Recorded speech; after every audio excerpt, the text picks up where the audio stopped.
Donc, je vais vous parler de l'évolution climatique de ce système à court terme et à long terme, mais essentiellement, je vais essayer de vous montrer que les problèmes ne s'arrêtent pas justement à l'année 2100, ce qui est un des problèmes. Donc, très rapidement, je vais vous remontrer les quelques slides du départ, les quelques planches importantes avec les températures du dernier siècle, le futur modélisé, comme vous l'a montré en détail Jorem Marotzke, à la fois avec les problèmes de température et la même vue sur le niveau de la mer du dernier siècle et pour le siècle prochain, avec le problème justement de cette détection, et c'est un peu démoralisant effectivement de savoir que, quelles que soient les contraintes, c'est-à-dire que le scénario optimiste ou utopique RCP 2.6, il est extrêmement contraignant au point de vue émissions de gaz à effet de serre, en particulier sur le CO2, et finalement la différence est très importante, c'est-à-dire 40 cm ou 1 mètre, c'est vraiment fondamental sur un trait de côte, mais en même temps,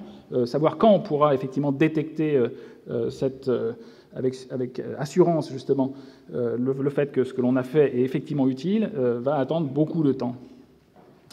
Alors, comme je l'ai indiqué, comme tous les orateurs finalement l'ont indiqué, la seule voie possible en fait pour faire des projections, c'est effectivement la modélisation numérique, c'est-à-dire la mathématisation de l'atmosphère, pas seulement justement, et de ces composantes lentes que sont à la fois les calottes de glace, les glaces marines, l'océan, comme l'a montré Pierre-Yves Le Traon.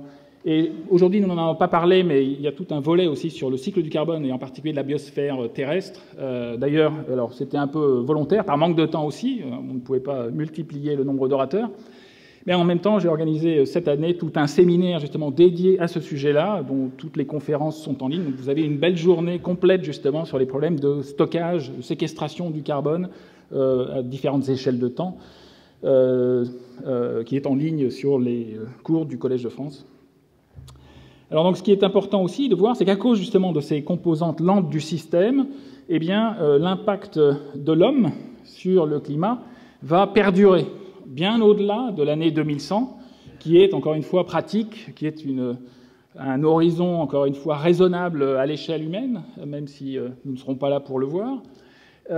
Mais encore une fois, ce qui est important, c'est de voir que justement, à cause de l'inertie de certaines composantes, en particulier des glaces polaires, des calottes de glace, eh bien, les changements ne vont pas s'arrêter. Ici, il s'agit d'une vue de modélisation, justement, qui vous présente ce qui va se passer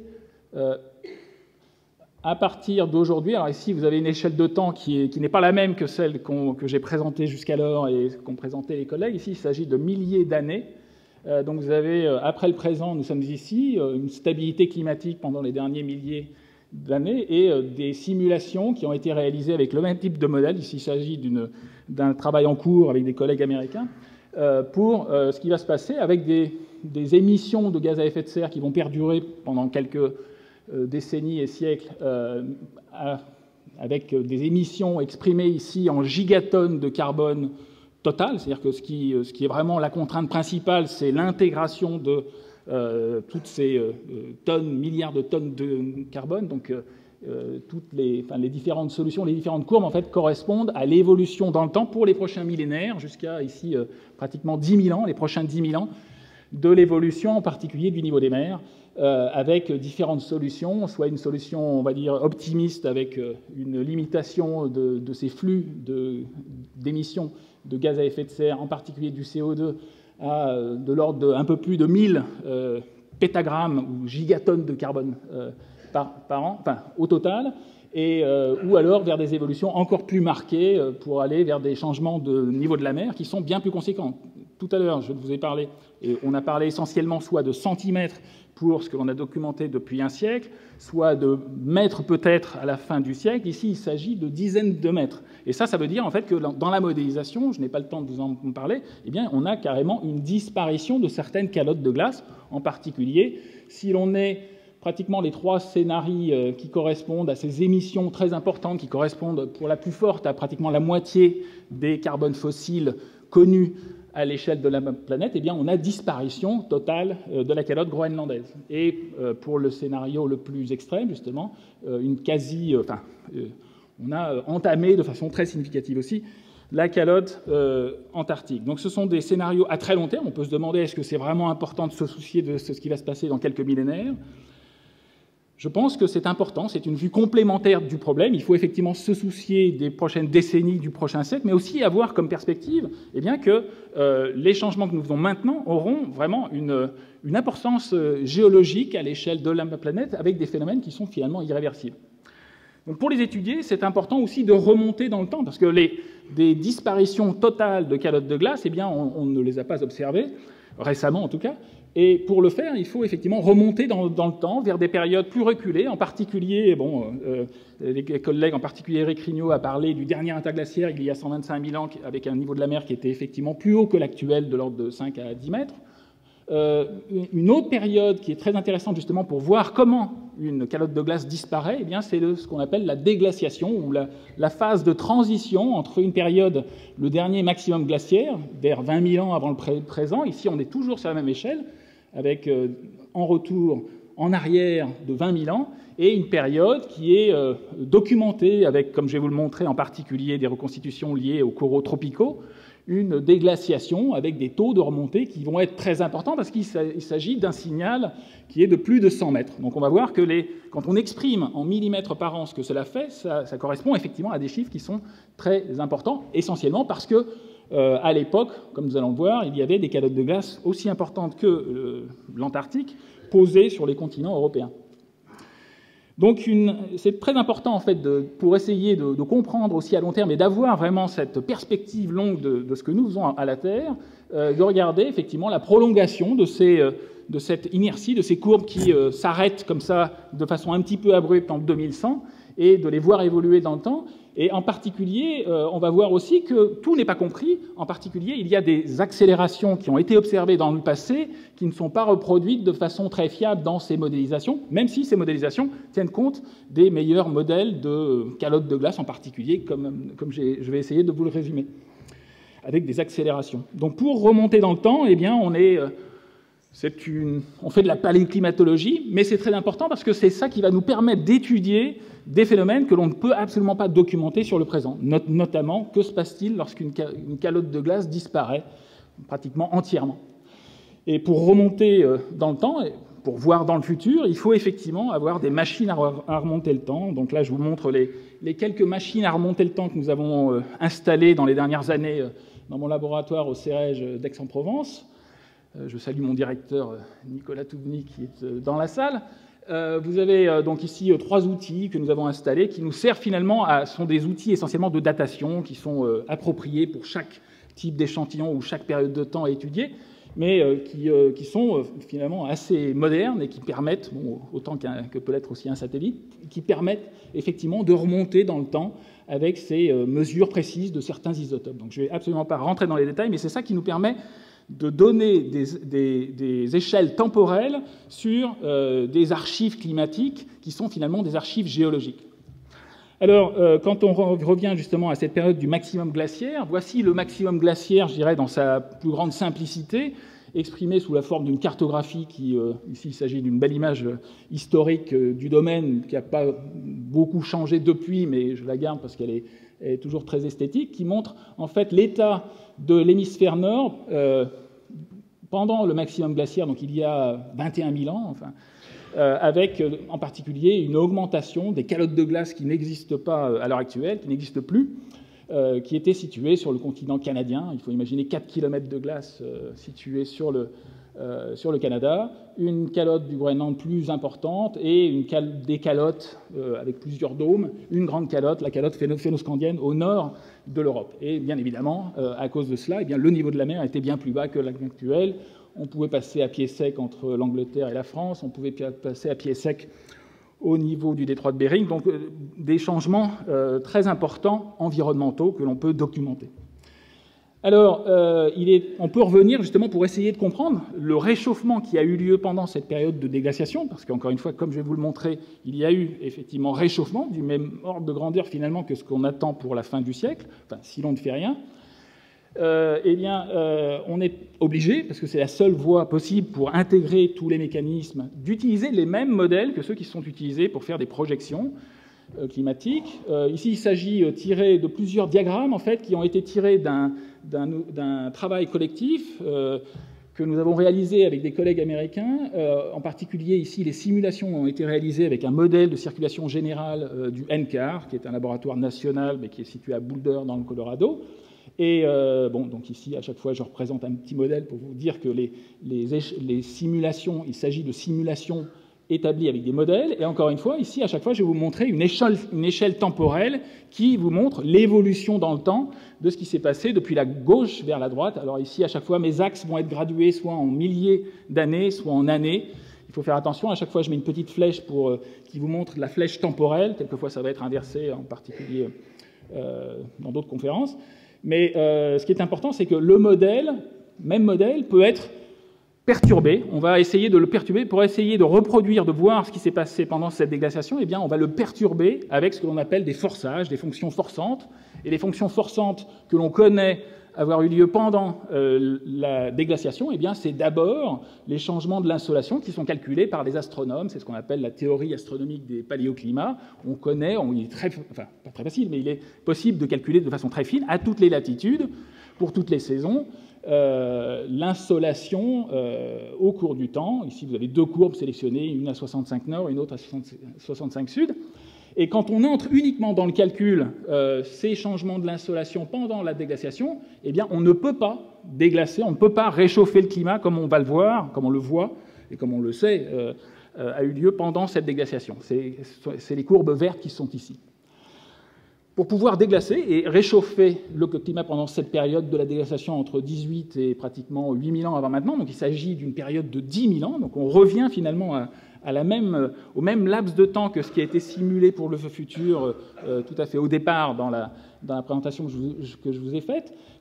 La seule façon en fait de déglacer et d'augmenter la température de plusieurs degrés pendant la déglaciation, c'est d'introduire la fonction forçante des gaz à effet de serre. Alors on sait que les gaz à effet de serre, notamment la PCO2, a évolué dans le temps pendant toute cette période. Alors on le sait grâce à différents types d'informations, mais en particulier, on le sait grâce aux mesures directes de pression partielle du gaz carbonique dans les bulles de gaz qui sont occluses dans les carottes de glace antarctiques et groenlandaises pour le méthane.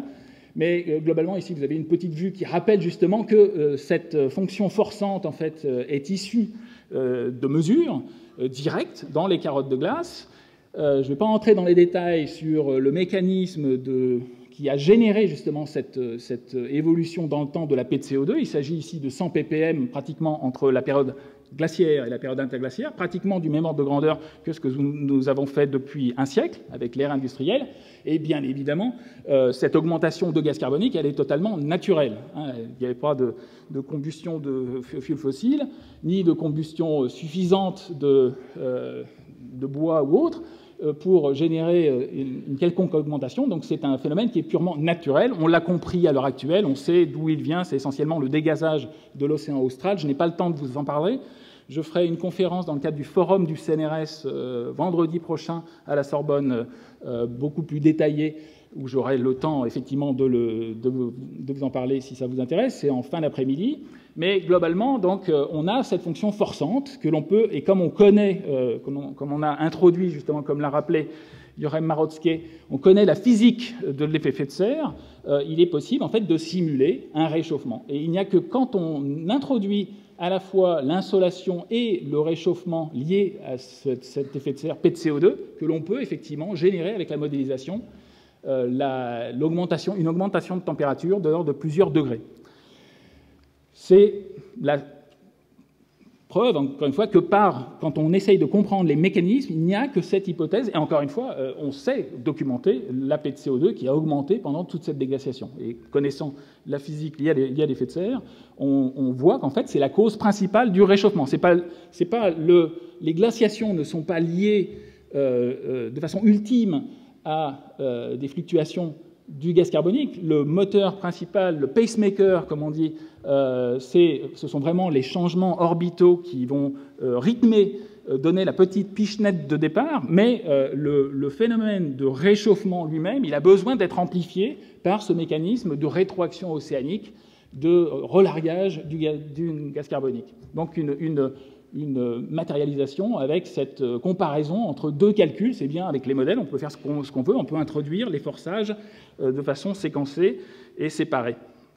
Alors on peut aussi regarder les changements de température réels mesurés à l'échelle de la planète pendant toute cette période de temps. Alors c'est effectivement ce que nous avons fait avec des collègues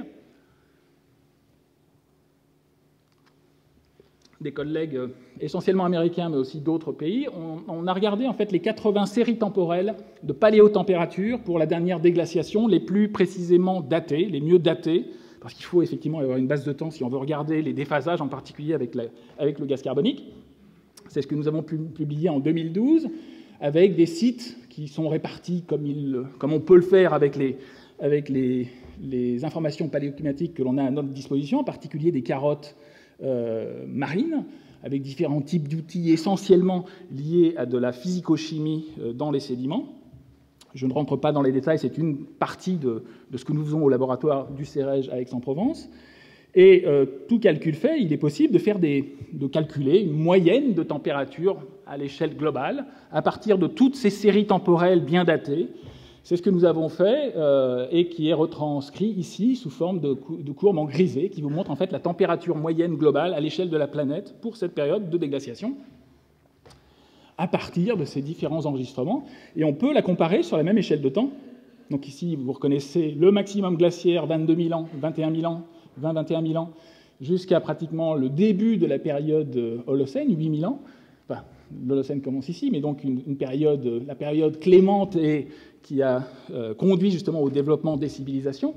On a donc une augmentation de la température qui suit, c'est ça qui est très important dans ce papier, qui a été en plus actualisé en 2014 par un groupe américain qui a refait des mesures encore plus précises de gaz carbonique dans une carotte de glace antarctique où il est possible d'avoir une meilleure résolution pour la paix de CO2. Donc c'est pour ça que c'est indiqué ici, actualisé en 2014. Vous avez donc placé sur la même échelle de temps et de façon tout à fait compatible une comparaison entre le forçage, finalement, la cause, paix de CO2 qui augmente de façon quelquefois abrupte. Il y a effectivement des événements un peu particuliers, on essaiera de les comprendre lors de ma conférence du forum du CCNRS. Aujourd'hui, je n'ai pas le temps de les regarder un peu dans le détail, mais ce qu'il faut avoir en tête, c'est que effectivement, la cause précède de façon très nette l'effet qui est attendu et qu'on regarde avec cette courbe de température moyenne globale. Mais ça ne veut pas dire que toutes les zones géographiques répondent en même temps. En particulier, lorsqu'on fait le même travail uniquement en prenant la température antarctique, c'est ce qui est fait ici, lorsqu'on sélectionne uniquement l'évolution de la déglaciation antarctique, on voit que pratiquement elle est en phase avec la paix de CO2. L'Antarctique répond de façon très rapide aux fluctuations, ce qui veut dire que le reste de la planète présente en fait des réchauffements qui peuvent être retardés par rapport justement à cette évolution. Alors, on peut rentrer effectivement dans les détails. Une façon de faire, c'est au premier ordre, de découper l'atmosphère en deux et de regarder ce qui s'est passé dans l'hémisphère nord et dans l'hémisphère sud. Ici, toujours tiré du même papier de Shakun et al., nous avions justement fait un calcul où, au lieu de faire la moyenne de température à l'échelle mondiale, nous avons regardé uniquement les moyennes à l'échelle de l'hémisphère sud ou de l'hémisphère nord. Donc on fait un calcul qui dissèque un petit peu cette courbe qui veut tout dire, mais qui en même temps ne veut rien dire, de faire une moyenne à l'échelle mondiale. Et ce qui est intéressant, c'est que dès qu'on commence à découper le signal de façon moins simple qu'une seule courbe, on voit des détails apparaître qui nous donnent de l'information sur les mécanismes. Ici, vous avez en particulier le fait que le réchauffement post-glaciaire à partir de 18 000 ans est très clairement en avance par rapport à ce qui se passe dans l'hémisphère nord, qui est la courbe en bleu. On voit aussi que la courbe de l'hémisphère nord, elle présente des fluctuations qui seraient, si on regardait de façon localisée régionalement, on verrait même des baisses de température qui peuvent être très marquées. On voit même sur la température hémisphérique nord moyennée sur tout l'hémisphère nord, on voit même une baisse de température pendant un événement transitoire. Donc il faut avoir en tête en fait que pendant cette période de la déglaciation, cette grande période de réchauffement qui a duré 10 000 ans avec un forçage effectif du gaz carbonique et avec une augmentation qui est naturelle, cette période de déglaciation n'a pas été un long fleuve tranquille. Il y a eu des à-coups En particulier, il faut, je vois mon collègue Jean-Jacques Hublin au deuxième rang, les préhistoriques, les hommes préhistoriques qui ont vécu pendant les périodes, en particulier en Europe, qui ont vécu pendant les périodes qui correspondent à cette période et à celle-ci aussi, je ne vais pas les nommer précisément, ont vu des icebergs arriver devant leurs côtes en Europe, voire un refroidissement, et pourtant le climatologue chaman de la tribu leur aurait dit « Ben non, vous êtes en période de réchauffement. Vous êtes en période de réchauffement. Ma boule ou mon modèle me permet de vous dire que même si ce que vous voyez, c'est effectivement des icebergs et un refroidissement très conséquent, ça fait partie d'un mécanisme complexe d'interaction entre différents systèmes qui fait qu'un réchauffement aussi basique que ce qui s'est passé pour la déglaciation, localement, régionalement, même à l'échelle d'hémisphères, est plus compliqué. » Alors, pour essayer d'aller un peu plus loin dans la causalité, on a une certaine compréhension justement du pourquoi de ces réponses transitoires, de ces retards de l'hémisphère nord par rapport à l'hémisphère sud, et de ce retard finalement par rapport à la cause du réchauffement lié au gaz à effet de serre. Il est utile, par exemple, de calculer le gradient de température interhémisphérique. C'est-à-dire qu'on a un delta de température, de prendre les deux courbes ici, et ce gradient interhémisphérique, qu'on peut estimer en degrés, qui évolue entre un gros gradient, un retard très important de l'hémisphère nord par rapport à l'hémisphère sud, qui est rattrapé à certaines périodes, en particulier lorsqu'on passe vers la stabilité climatique de cet autre état, l'état Holocène. Eh bien, on voit aussi, alors c'est pas la seule preuve que l'on a, parce qu'on a regardé en détail, mais on voit très nettement que ce gradient interhémisphérique, eh bien, il est corrélé pratiquement à ce que l'on sait être l'intensité de l'évolution de l'intensité de la circulation océanique profonde, en particulier cette fameuse circulation thermohaline que vous a mentionné Pierre-Yves Le Traon, avec des outils. Alors, il y a plusieurs types d'outils, je ne vais absolument pas essayer d'entrer dans les détails, mais ce qu'il faut avoir en tête, c'est que justement, il y a ce tapis roulant à l'échelle de la planète, qui a été quelquefois un peu caricaturé par cette vue un peu trop extrême. Ici, vous avez une vue un peu plus exacte, justement, du phénomène. Mais ce qu'il faut avoir en tête, c'est qu'effectivement, il y a une advection, un transport moyen de l'hémisphère sud vers l'hémisphère nord dans l'Atlantique, avec un transport d'eau qui correspond à 15 à 20 millions de mètres cubes par seconde, ce qu'on appelle des sphères drop, donc 15 à 20 sphères drop, avec un transport net vers l'atmosphère qui est de l'ordre de 1 pétawatt, 1,2 10 puissance 15 watts. Ce sont des quantités qui sont absolument énormes. Et il est très clair que si on freine, alors ensuite l'eau va se refroidir, va réchauffer l'atmosphère et va ensuite retourner en profondeur. C'est effectivement ce qui est mesuré, par exemple, à l'heure actuelle sur ce transect à 25 sud, transect rapide. Mais à ces époques, en fait, on a la preuve, justement, avec différents outils, qu'il y a eu quasiment un effondrement de ces flux de chaleur du sud vers le nord qui ont généré, justement, ce retard entre les deux hémisphères. Et de façon ultime, ces ralentissements de la circulation thermohaline, eh bien, ils sont liés au fait que pendant toute la période, on a la fonte. Il faut imaginer qu'en même temps, il y a eu disparition de ces grandes calottes de glace qui représente pratiquement une augmentation de l'ordre de 120 mètres, comme on va le voir. D'où l'idée d'aller regarder aussi ces accélérations. Est-ce qu'il y a eu des à-coups, non seulement dans les changements de température, mais aussi dans les changements du niveau de la mer pendant cette période? Alors, c'est quelque chose que nous faisons beaucoup au laboratoire à Aix-en-Provence depuis de nombreuses années. Je vais vous résumer quelques travaux en fait, que nous avons réalisés assez récemment sur le niveau de la mer à partir des récifs coralliens de Tahiti, essentiellement parce que les récifs coralliens suivent, les coraux, en particulier ceux qui fonctionnent avec de la photosynthèse, eh bien, suivent le niveau de la mer de façon assez fine. Ici, pendant plusieurs années, donc, on a travaillé sur la Polynésie, et tout d'abord avec des forages qui ont été réalisés directement dans le récif barrière de Tahiti, et plus récemment, dans le cadre d'un programme international, nos grandes collaborations, un programme qui s'appelle IODP, Integrated Ocean Drilling Program, on a réalisé en fait des forages tout autour de Tahiti avec un bateau de forage, avec un derrick, pour essayer justement de compléter ce que nous avions réalisé auparavant. Alors ici, vous avez un petit peu le résumé de toute cette étude sur le changement du niveau de la mer à Tahiti. Depuis cette période du maximum glaciaire, il y a 20 000 ans. Et ce qu'il faut voir ici, c'est que l'échelle, ce ne sont plus des mètres, ce sont effectivement des centaines de mètres, enfin une centaine de mètres. On démarre à 120 mètres en dessous de la surface. Et donc plusieurs études ont été réalisées avec différents types de forages, mais globalement, avec tous ces coraux datés, avec des méthodes très précises, mes fameuses machines à remonter le temps, on peut reconstituer en fait les fluctuations du niveau de la mer et de façon assez fine finalement des taux d'évolution moyens qui, comme vous le voyez, sont tous supérieurs à ce que nous attendons, à ce que nous mesurons à l'heure actuelle, qui est, comme je le rappelle, comme l'a rappelé aussi plusieurs collègues, de l'ordre de 3 mm par an, fondés sur des mesures par satellite, mais aussi par les marégraphes.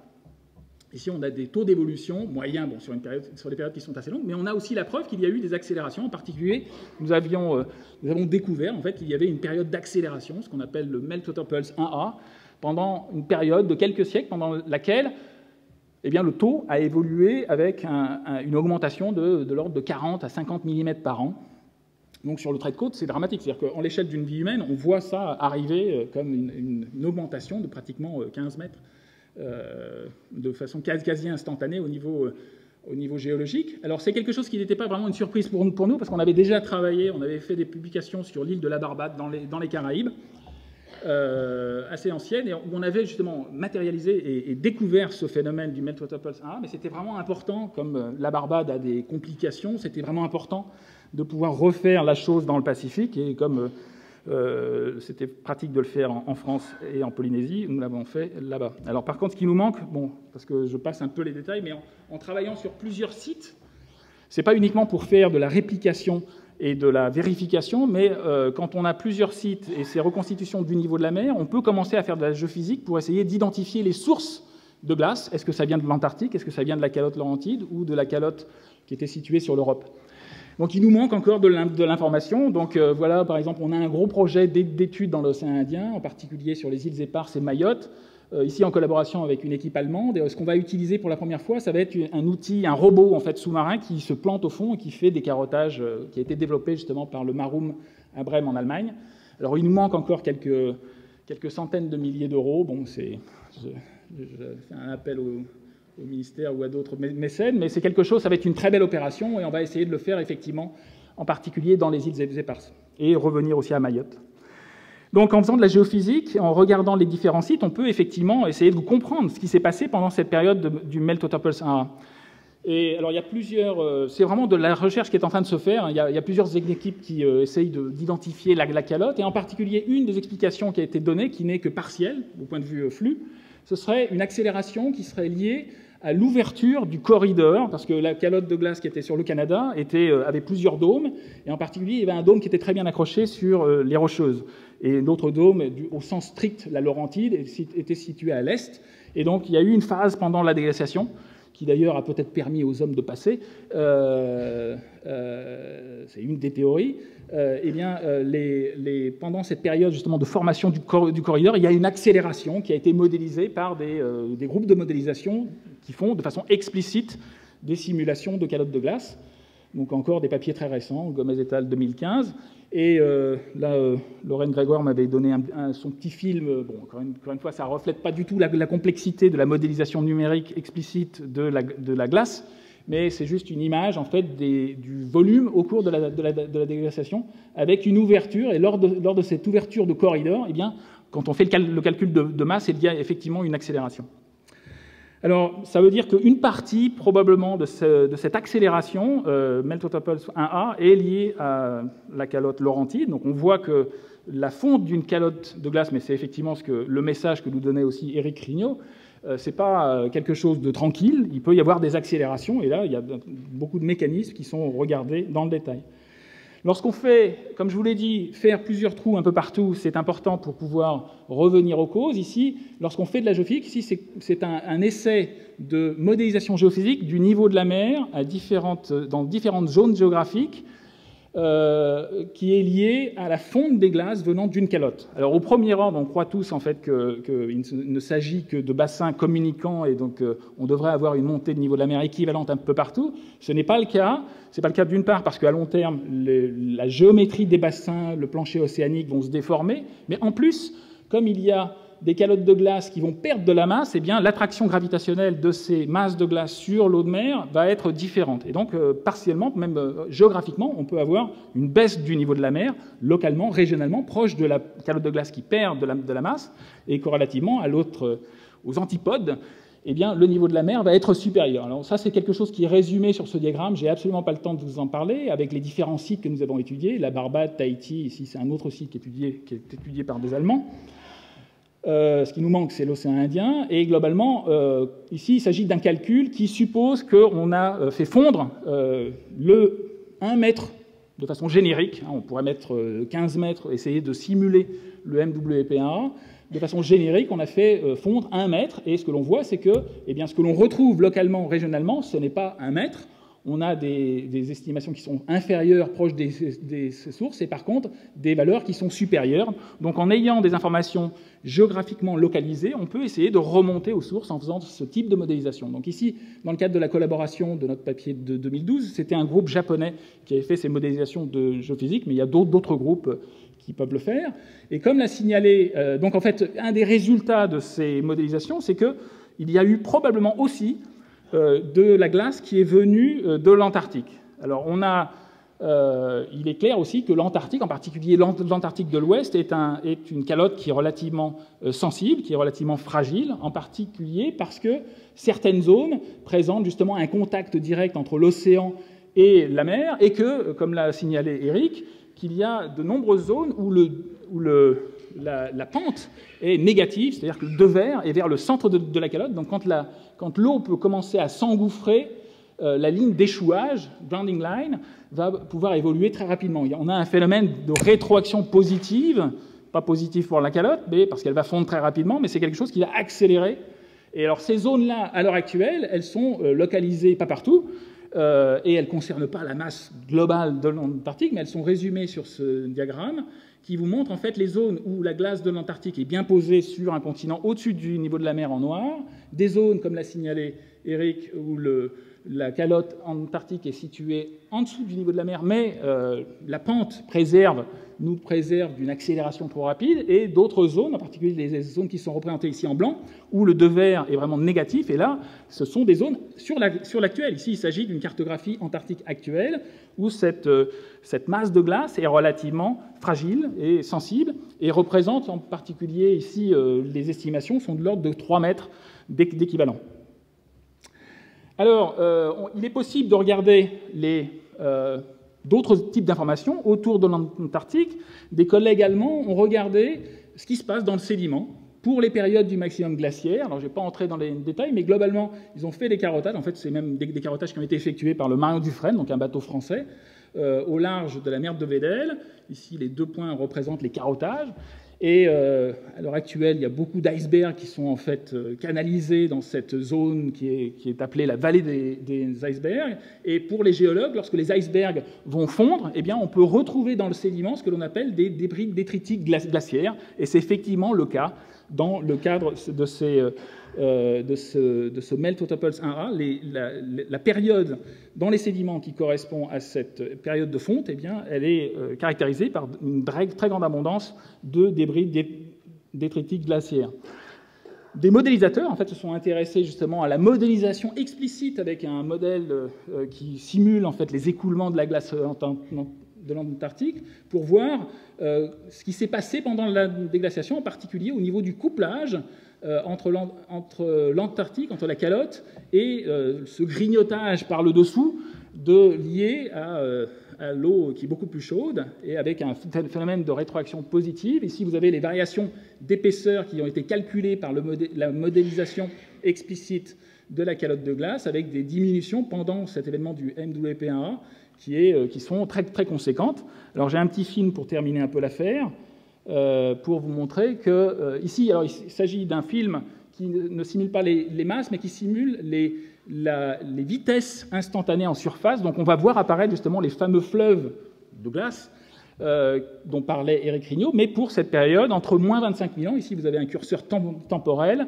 qui montre en fait l'évolution de la calotte antarctique pendant toute cette période. Donc je vais vous montrer le petit film qui est rapide, qui justement donc, a été produit pour essayer de simuler ce que nous regardons dans les carottes de coraux de Tahiti. Vous allez voir que ça va s'accélérer à un moment, vous allez voir ces fleuves de glace évoluer, en particulier, voilà, ici, cette période du MWP1A correspond à un effondrement très rapide d'une partie de l'Antarctique de l'Ouest.